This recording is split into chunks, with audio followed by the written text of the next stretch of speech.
राधे तू बड़ भागनी,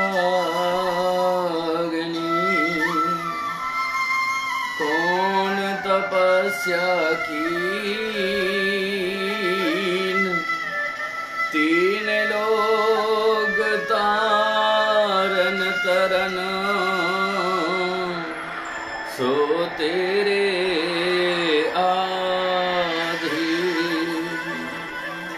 सो तेरे आधीन।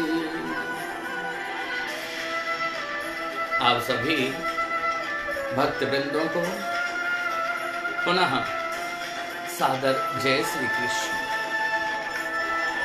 आहा, ये बड़े भाग्य की बात है कि आज से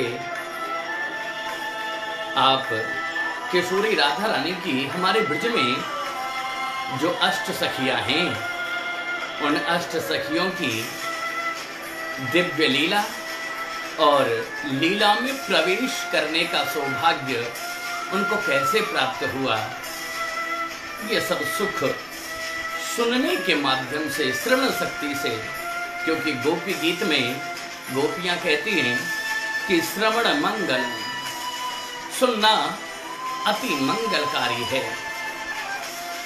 हमारी किशोरी राधा रानी जो स्वयं दिव्य शक्ति हैं, उनकी दिव्य लीला को, उनकी लीला में सम्मिलित अष्ट सखियों की महिमा को आप चित्त लगा के बड़े प्रेम पूर्वक श्रवण करें। राधा साधनम, राधा साध्यम साधनम यस्य राधा, मंत्रो राधा मंत्रदात्री च राधा, सर्वं राधा जीवनम यस्य राधा, राधा राधा वाचकम तस्य शेषम। आहा, हमारे लिए राधा रानी ही मंत्र है, राधा रानी ही पूजा है, किशोरी राधा रानी ही हमारी भक्ति है, किशोरी राधा रानी ही हमारे ब्रज की अधिष्ठात्री देवी है। हमारी किशोरी राधा रानी हमारे लिए सर्वस्व है। श्री राधा सर्वस्य शेषम, श्री राधा सर्वेश्वरी जयति। सब किशोरी राधा रानी की कृपा। किशोरी राधा रानी हमारे ब्रज की महारानी है। कृष्ण ब्रज के राजा नहीं है। कृष्ण तो द्वारिका के राजा हैं, लेकिन हमारे ब्रज की रानी है, हमारी अधिष्ठात्री देवी, हमारा जीवन सर्वस्व श्यामाजू किशोरी राधा रानी। किशोरी राधा रानी जब ब्रज में आती हैं तो उससे पहले तीनों देव उनका स्वागत करने के लिए पाषाण के रूप में प्रकट होते हैं। और जो ब्रह्मांचल है, जो ब्रह्म पर्वत है, वही बरसाना है, जहां किशोरी राधा रानी का निज महल है, वो ब्रह्म पर्वत के ऊपर विद्यमान है। वही ब्रज है, वही ब्रज की महारानी का निज निवास स्थान है। राधा रानी भगवान श्री कृष्ण की प्राण प्रिया हैं। मेरे कृष्ण, मेरे ठाकुर कृष्ण की प्रियतमा हैं, उनका जीवन धन है। किशोरी राधा रानी है तो वही कृष्ण है, या यूं कहो कि कृष्ण है क्योंकि श्री राधा रानी है। राधा सर्वेश्वरी जयति। हमारे ब्रज में जितना भी भाव है, जितना भी प्रेम है, जितनी भी भक्ति है, ब्रज की जितनी भी महिमा है, ब्रज का अपना जितना भी वर्चस्व है, वो वर्चस्व है किशोरी राधा रानी की वजह से। ये बात सच है कि राधा कृष्ण सनेही, एक प्राण दो देही। जो राधा है वही कृष्ण है, और जो कृष्ण है वही राधा है। एक प्राण दो देही, उनकी देह अलग अलग हैं। लीला करने के लिए उन्होंने दो दिव्य देह को धारण किया, लेकिन उनकी अंतर आत्मा में नित्य प्रति अवगाहन होने वाली आत्मा वो एक ही है। राधा रानी की कृपा के बिना भक्तों, राधा रानी की कृपा के बिना कोई भी हमारे ब्रज वृंदावन में प्रवेश नहीं कर सकता। अर्थात जो भी ब्रज में आता है वो ब्रज में केवल वही आता है जिनके ऊपर किशोरी जी की कृपा होती है। किशोरी जी की महती कृपा, किशोरी जी का पावन सानिध्य और किशोरी जी की अभिलाषा, उनकी इच्छा है, तभी हम ब्रज में जाते हैं। और केवल इतना नहीं कि हम ब्रज में केवल तब जाते हैं जब किशोरी राधा रानी हमें बुलाती हैं।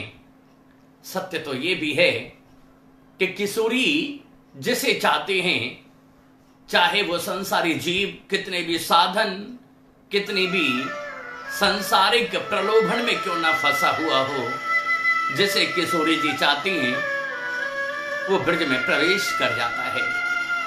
ब्रज में प्रवेश करने से यहां पर मतलब केवल इतना है कि हमारी किशोरी राधा रानी प्रवेश कर जाता है। वृंदावन धाम को वास भलो, जहां पास बहे जमुना पटुरानी, यमुना यम दूतन टारत हैं। यमुना जी यम की दूतों के भय से मुक्त प्रदान करती हैं, लेकिन भव तारत हैं श्री राधिका रानी। लेकिन भव सागर से पार तो केवल हमारी किशोरी राधा रानी ही उतारती हैं। राधा रानी के यूथ में 8 सखियां हैं। आप जानते हैं अष्ट सखी जिन्हें कहा जाता है। 8 सखियां हैं। एक का नाम है श्री ललिता सखी। दूसरी नंबर की जो सखी हैं, जो किशोरी जी के अतरंग नजदीक हैं, वो हैं श्री विशाखा सखी। तीसरी सखी हैं श्री चित्रा सखी। चौथी सखी हैं श्री चंपक लता। 5वीं हैं श्री श्रुदेवी जी। छठी हैं श्री तुंग विद्या जी।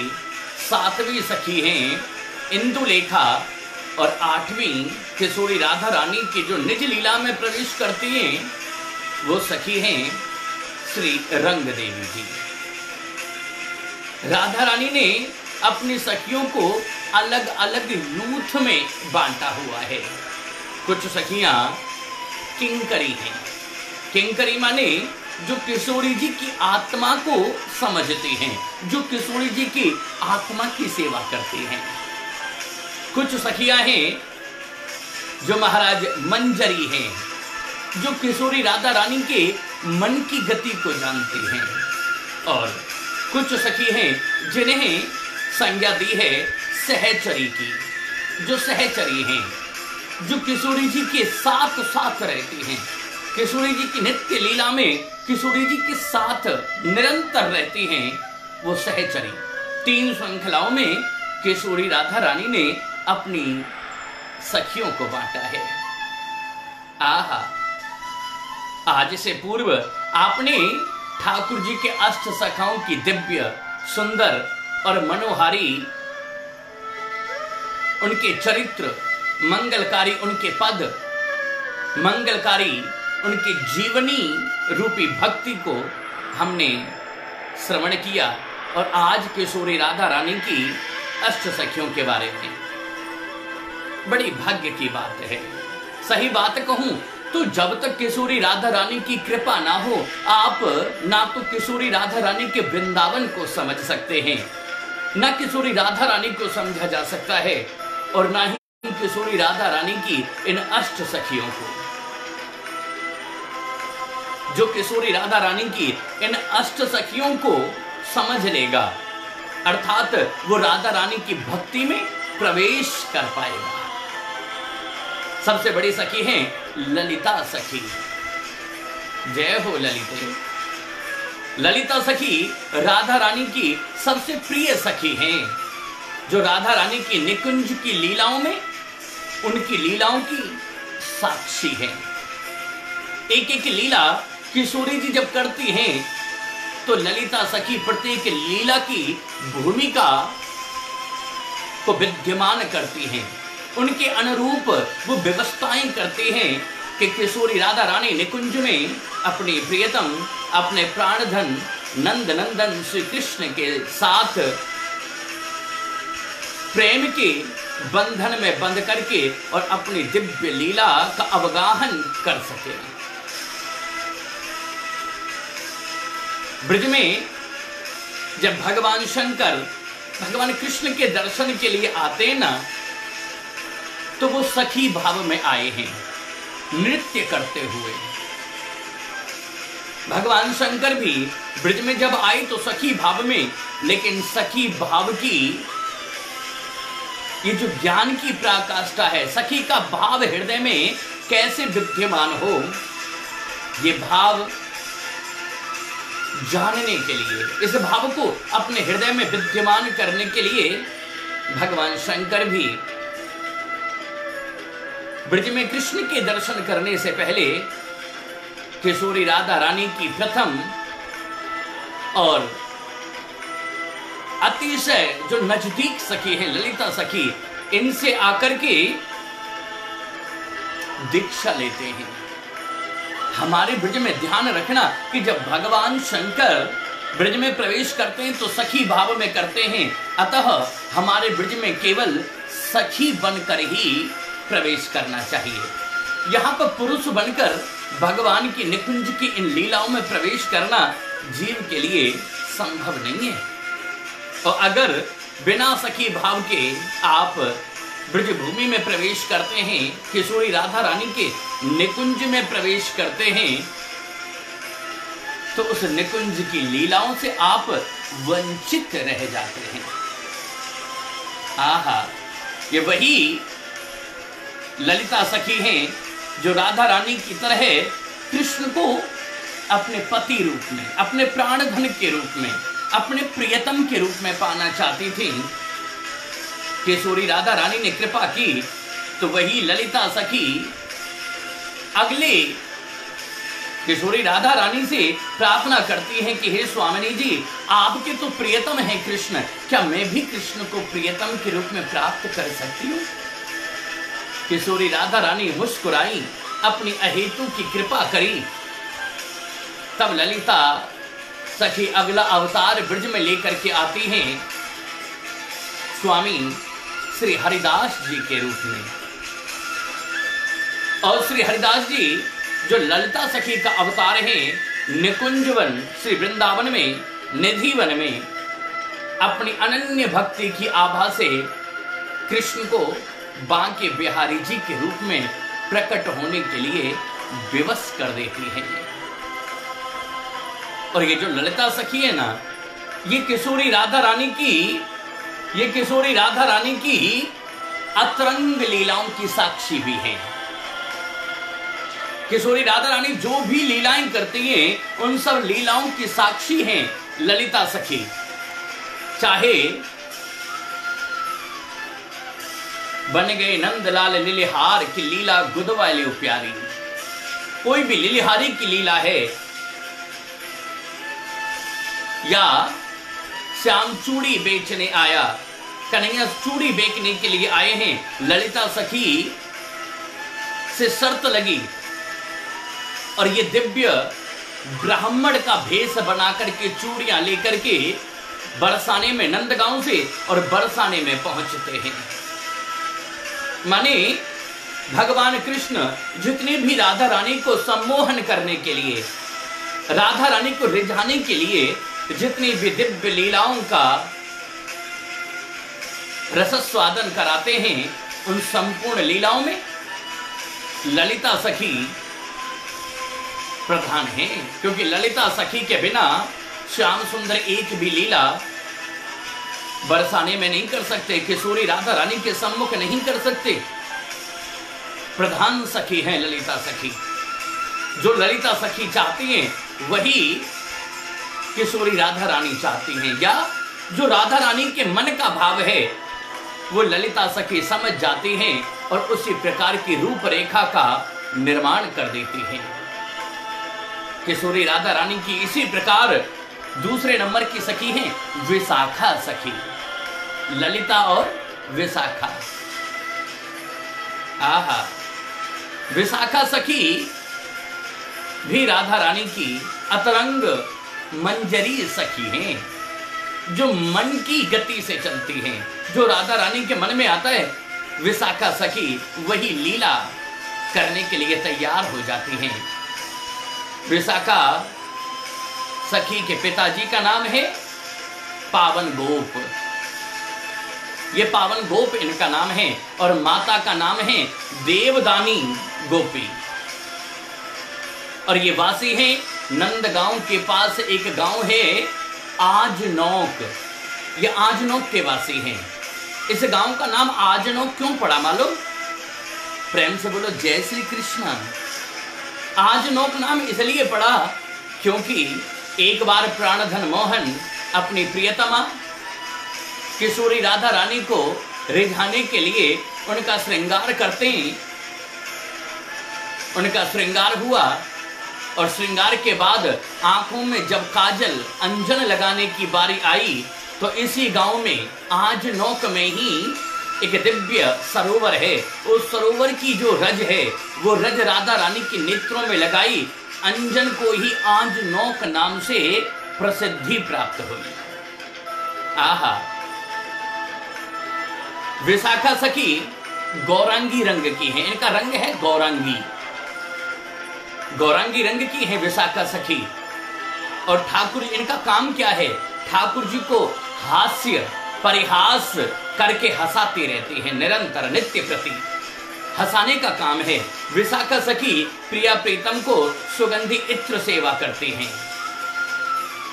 सुगंधी इत्र सेवा करती हैं और सुंदर चंदन घिस करके श्याम सुंदर के ललाट पर और किशोरी राधा रानी के श्री चरणों को शीतल करती हैं।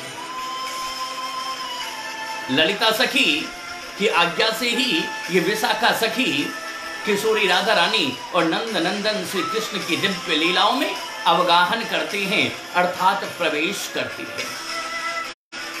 आहा, कितना अद्भुत अलौकिक वो आनंद होगा जब ललिता और विशाखा, धन्य है इनके भाग्य को कि नित्य प्रति किशोरी राधा रानी को रिझाने के लिए, श्याम सुंदर को रिझाने के लिए इनका जन्म होता है और अपने हाथों से प्रिया प्रीतम के निज अंगों की सेवा करने का परम सुख और परम सौभाग्य इन्हें प्राप्त हुआ।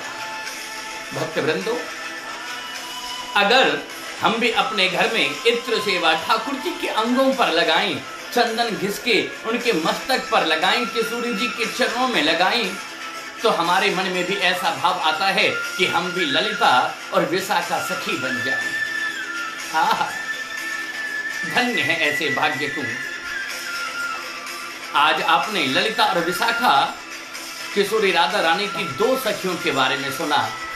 आगे कल सुबह 10:30 बजे पुनः हमारे फेसबुक पर आप लाइव आइए और इस दिव्य लीला को श्रवण करके अपने जीवन को धन्य और कृतार्थ बनाइए, और कृतार्थ के साथ साथ खुद कृतार्थ होइए। तुलसी इस संसार में भांति भांति के लोग, सब संग मिलकर बैठिए नदी नाव संजोग। ये संसार एक परिवार है, वसुधैव कुटुंबकम। वसु माने सर्प, देव माने धारण करना, कुटुंबकम माने एक सर्प ने पृथ्वी को धारण किया।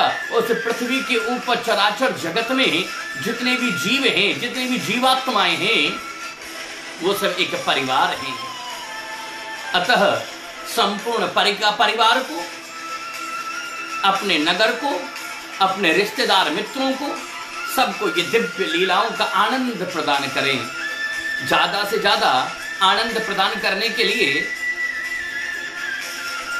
ज्यादा से ज्यादा ये जो लीला आप सुनते हैं इनको ज्यादा से ज्यादा शेयर करें, ताकि ऐसी वाणी बोलिए कि मन का आपा खोए और उनको शीतल करे तो आप शीतल होए। आप भी आनंद लें, औरों को भी आनंद प्रदान करें। आप सबको हमारी तरफ से, वसुधैव कुटुंबकम परिवार की तरफ से सादर जय श्री कृष्ण।